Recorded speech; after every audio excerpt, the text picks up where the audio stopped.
Welcome to the Transform Sales Podcast, where forward-thinking business leaders come to share their experiences and ideas, learn from each other, and amplify their results together. How's it going, everybody? Eddie here on another episode of the Sales Solver Review Series. I am today with Chetan, CEO and founder of Zoomifier. Chetan, how are you doing today? I'm doing good. Thank you, Eddie. Good to be with you. It's great to have you on the show. And we have an interesting episode. We're going to be talking about Zoomifier, a solution for B2B organizations that are looking to better engage their customers with video. Tell us a little bit more about Zoomifier. Thank you, Eddie. Zoomifier is a video-rich sales enablement platform. And so what we do is we help large as well as mid and small size B2B sales organizations better enable their sales team. And then we help the sales team better engage their customers and track all of this engagement so they can constantly fine-tune and close the deals a lot more faster than today. Fantastic. Video, it's really making an impact in today's transactions. Now, if I were to ask you, when it comes to enabling the sales team to stay consistent, say a message, and better reach their customers, what were your customers today using before Zoomifier to do this same job? That's a very interesting question. As we all know, the buyer behavior has changed. And so every sales organization is now forced to start using a lot more innovative and better methods to engage their customers. The problem is most of the IT infrastructure that's set up in these companies was all targeted at simple PowerPoints, PDFs, and textual data. And as a result of that, what we see today is most of these sales organizations end up with 5, 6, sometimes even 15 different software tools. Like they will have a CRM, such as anywhere from Pipedrive to Salesforce.com. They would have one of the many different video personalization tools like Loom, BombBomb, Vidyard, etc., etc. They have a third set of tools for presentation. Some use PowerPoint, others Google Slides, others use Canvas, and all kinds of other such things. And then they need a place to keep all that data, and then they use either Dropbox or SharePoint, and so on. And then when you have to send something that large with video, they're using all kinds of FTP programs, etc. So it's a real mess. Now that still does not take into account what happens when a customer receives that file, and then there is no tracking. So given all these issues, we have found that while everyone wants to engage their customers with what we call engaging snackable bite-sized videos, they do not have currently any infrastructure to do it right.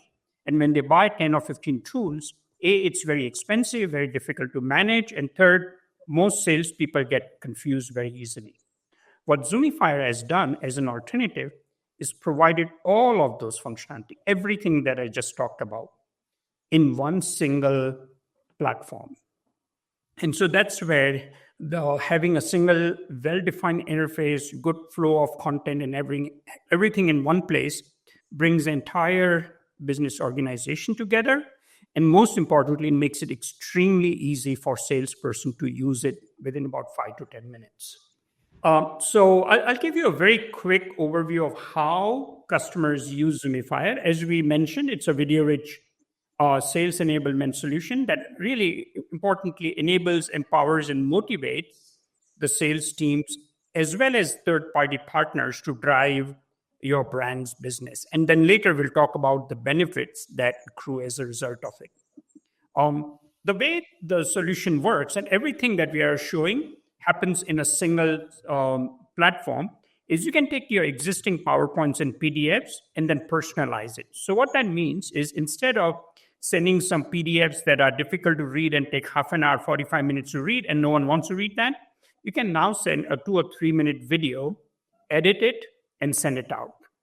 Once that is done, the other important part is you can drop your PDFs and PowerPoints in Zoomifier, and it transforms them into extremely engaging video-rich presentations out of the box with simple drag and drop. And then you can build what are called slide libraries. So you can allow your sales team and partners to personalize only the parts you want. So you're putting guardrails, while inhibiting them from changing anything that's regulatory or brand compliant issue. Now, once that content is shared with the customers, which is simple link that is sent out, we track and capture all the relevant information as to which salespeople are engaging with which customers and how much time are those customers spending. All of that analytics becomes a foundation for a very important stuff that you're going to do in future, which is a whole lot of machine learning and AI. And so with this information in the system, you can now provide all kinds of what we call engagement intelligence, such as how much time are your sales teams and partners spending sending out stuff, how much time your customers are spending, who are your most engaged customers, as well as things like which of your content is generating the maximum amount of engagement. Today, no other company can provide this level and granularity of customer engagement intelligence.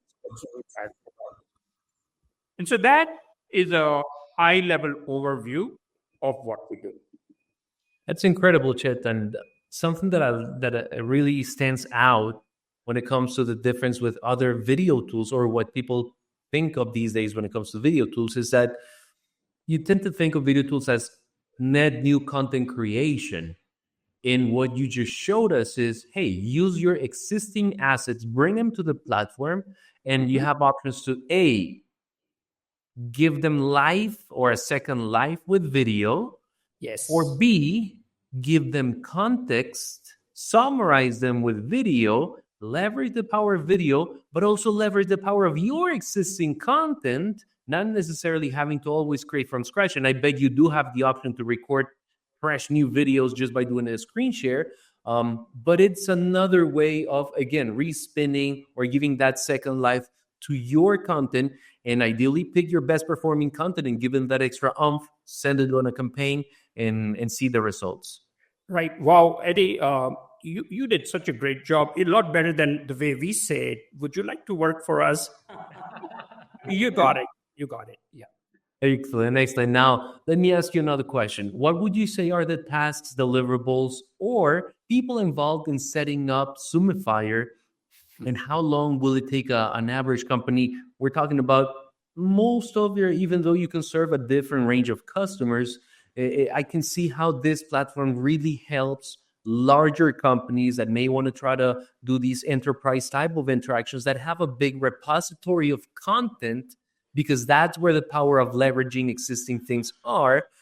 What would you say is the time frame for them to set it up? And again, the resources, tasks, or people involved. Awesome. Let's do. Let me give this answer in two steps. One is small and mid-size, and then the large enterprise. I'll just take 15 seconds on the small and mid-size. We actually have companies that would sign in for free in the morning at say 10 a.m. By around noon time, they've got the whole system set up. And by 3 p.m., they start sharing the content. And within about 2 to 3 days, this is what the first buyer does, just to make sure everything works correctly. They train the users, and we provide all the built-in videos and everything. And by third day, the sales team is up and running. This is typically the case with companies with, say, 4 or 5 salespeople, maybe one marketing person, or the CEOs driving this entire stuff. And they can do all this almost for free to start with, and then they can gradually go into the paid subscription numbers month to month with no long-term commitments. Something that's very, very important for small companies, but they start seeing the value right away. On the enterprise side, but the solution is also a full enterprise-ready B2B SaaS software. Mm-hmm. So in that context, still, it's very, very important for us to do two things. Number one, sales cannot wait for 6 months or 1 year, because there's in the long term, you're all dead or fired, right?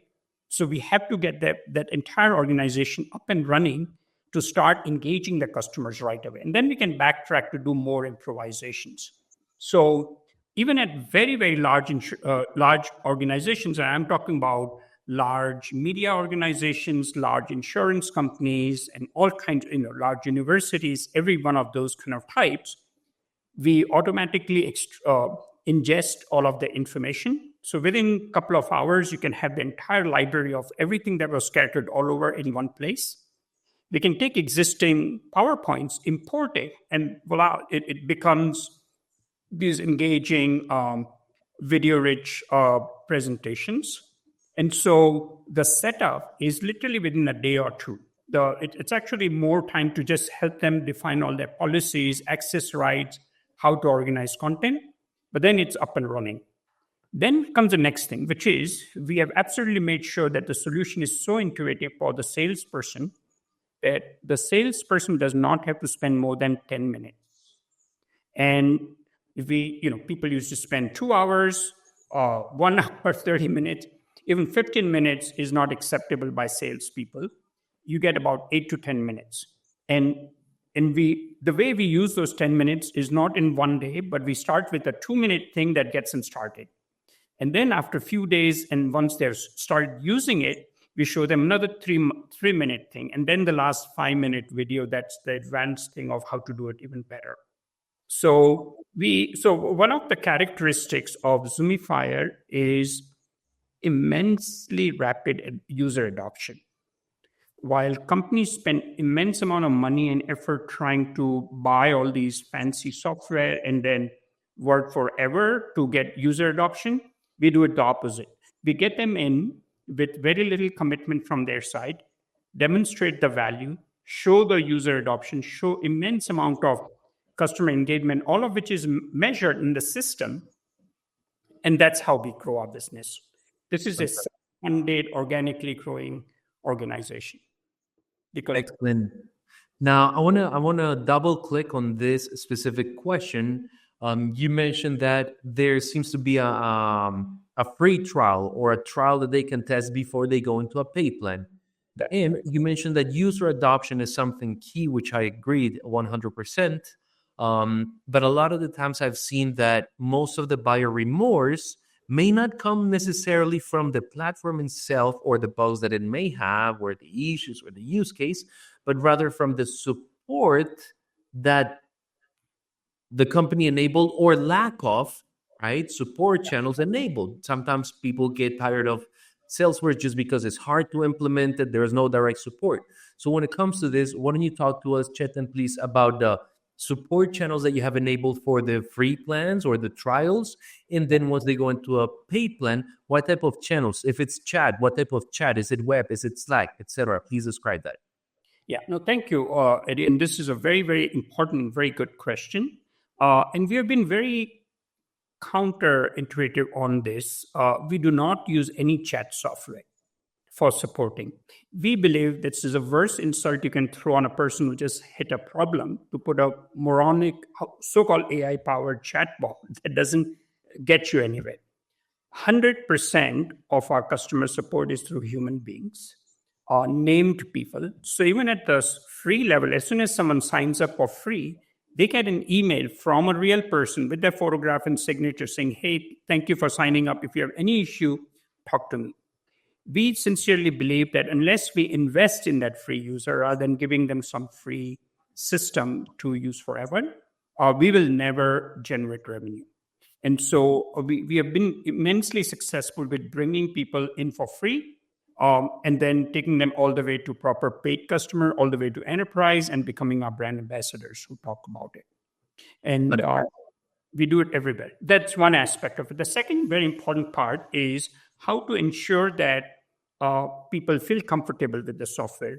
If there too, we don't just throw hours and hours of training content on people. We truly believe in what we call product-led growth, and that humans like to learn one small step at a time. And we get them the right thing at the right moment rather than everything and overwhelm them. And then the third part we have done is to make sure that rather than throwing hundreds of features and then talking about all the trends that users don't care about, we are extremely frugal in how many different buttons or how many features they have access to. And while it may look a lot less rich, this is what users love because they know exactly where to go and what to do.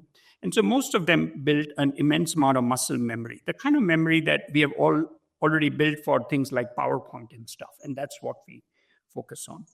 So very personal support, but then also ensuring that there is less and less need for support. Gotcha. That's pretty good. Yeah, the more adaptability of the platform, the more they can fly solo. Just want to double click one more thing. When you say that there's a dedicated human or a human rather than AI in these automated chats, what options do I have to communicate with that human? Email, phone calls, meetings where we can share a screen. Is that an option or not? Yeah. Very good question. So again, we do the first of all with most of the free users, it's initially via email. But one of the things we always offer in the email is to say, if you want, let's right away jump onto a video call with the screen sharing. And Zoomifier has a built-in component of the software called Simulcast, which allows you to do exactly that kind of stuff. So again, we eat our dog food and we use our software to engage both our users as well as our customers. Fantastic. So I just have then one last question for you, Chetan, which is around the KPIs that your users should use to measure the success of Zoomifier. What do you recommend for them? Okay, so if you're a sales organization, your biggest KPI at the end of the day is sales, the revenue growth, profitability, and market share, right? So that's what we help achieve. Now, the thing is, we don't make that offering, we don't set the pricing for that company, and we don't hire people, right? So some of those things are, of course, outside our control. However, here are the things that we do very well, all of which is measured and available to everyone in the company. The first thing that happens when users use Zoomifier is the volume of content, engaging content that they're creating goes up by about 6x. So if they were creating 3 pieces of content and enabling their sales team, suddenly they would have 18 pieces. And that's very, very important because depending on different circumstances and the kind of different segments, the salesperson does need different things to give. So that's a first KPI, and that's the most visible KPI that everyone sees right away. This is what adds to the adoption.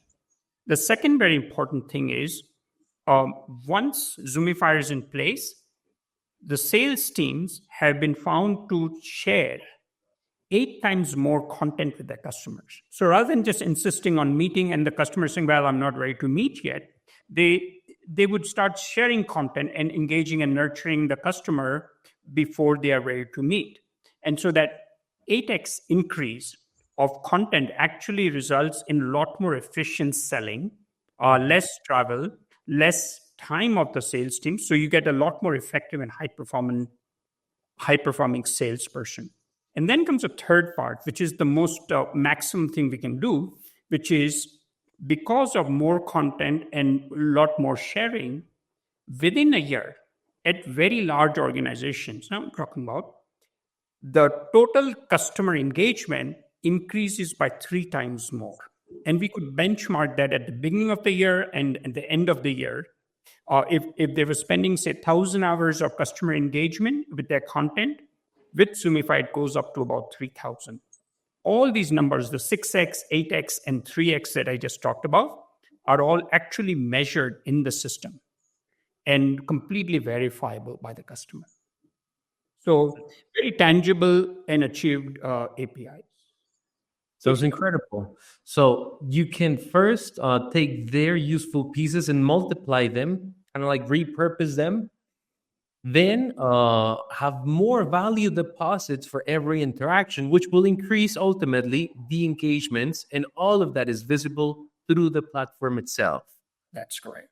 That sounds pretty amazing. Well, there you have it, people in the audience. If you want to enable your sales team with video so they can interact better in their B2B conversations, definitely take a look at Zoomifier in the CloudTask marketplace. It's been a pleasure to have you on the show, Chetan. Do you have any last words for the audience? Well, thank you, first of all, Eddie, for the opportunity to talk about this. We are very, very passionate about the sales and sales enablement. So in addition to providing a platform that helps them scale their sales performance, we also work very closely with customers. It's fun. We are just passionate about it. So we help them on the sales strategy, customer targeting, content creation strategies, etc., etc. And then we also have a network of advisors within among our customers who really love this thing also, who talk to each other. So there's tremendous amount of cross-pollination among the industry practitioners. Fantastic, Chetan. Appreciate that. Well, there you have it, people. Head over to the CloudTask Marketplace, look at Zoomifier, and you'll be able to book a session with Chetan and his team to learn if Zoomifier is the right fit for you. Appreciate your time, Chetan, again, and hope to see you in a future episode. Bye-bye. Great. Thank you, Eddie. Bye.